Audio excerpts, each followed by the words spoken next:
بسم الله الرحمن الرحیم. سلامونه، هیله ده چې ښه اوسئ، صحتمند اوسئ، روغتیا او سلامتیا هم غواړم. کاکا ته ښه یې؟ بالکل خدای فضل دی، وخت دی تېرېږي. لږ په جګ اواز که راسره خبرې وکړې. بس خدای فضل دی، وخت دی تېرېږي. بس الله کاکا ژوند څنګه روان دی؟ روژه څنګه روان دی؟ روغ صورت دی، خو بس سخته ده. کاروبار نشته دی، هغه نشته، بچي ډېر دی، بس ځمکې هم نشته دی، خلکو نیولي دي. بس دست مزدوري نشته، ډېر زیات خفه یو. بس خو اوس پاسپورټ هم وسه نه کوي چې بس لاړ شو مزدورۍ ته. کاروبار نشته، نو څه به وکړو؟ په دې کور کې څو کسه ژوند کوي؟ 18 کسان دي، نو څو سره په دې کور کې دا خو ډېر وړوکی کور دی. همدغه کور د به نور زیات نشته، 18 کسان دي. دې کې مې د ورور برخه مراته راسره ده. په دې کور کې نیمایي درسره د ورور برخه؟ هغه پله مې ورور دی، هغه لاړو پېښور ته، هغې په کرا ورکړی دی. هغه پله مې ورور دی، هغه 2 کوټې زما دي. بس په 2 کوټو کې 18 کسه ژوند کوي؟ 18 کسان. دا ډېره سخته نه ده؟ بس څنګه چل کوي، مجبوري ده. نو بس وطن دی. نو کوم وخت به ډېر سخت تېرېږي کاکا؟ ولا چې دا ټوله روژه تېره شوې، لا کې مې غوښه هم نه وي کړې مې.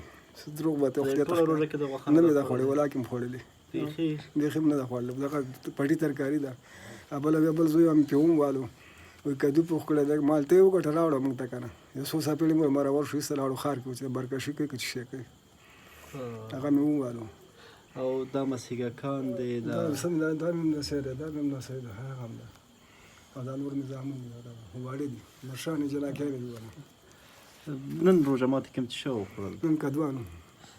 دا دیګونه کې کدوان دی؟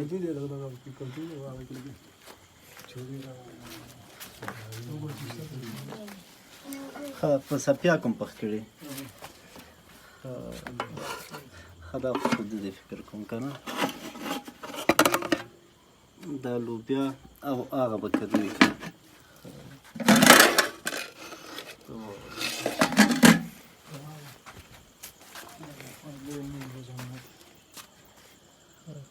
یعنې تاسې په دې باندې کاکا څنګه کولی شئ چې بیا روژه ونیسئ؟ وخت یې خدای پرې نو بس څه کوم.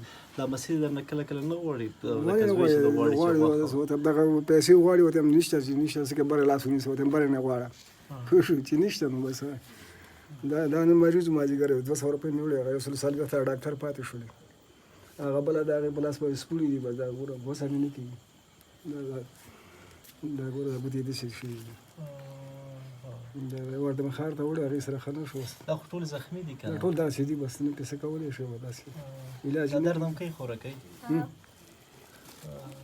درد هم ورته کوي. بس څه کوي نو، بس خدای امر دی. خدای دې ورحمېږي کاکا. زه لنډه کې وایم چې د کور وضعیت هم خام کور دی، او چاته تور، او په دې کې وړوکی کور دی، په دې کې د 18 کسو ژوند کول واقعا سخت دی.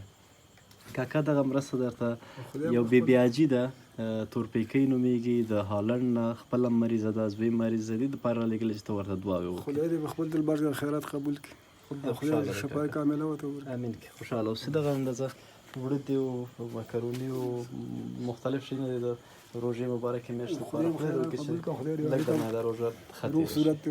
امین کړي. خوشحاله اوسې کاکا. ښه وخت. خدای کوم. هیله کوم.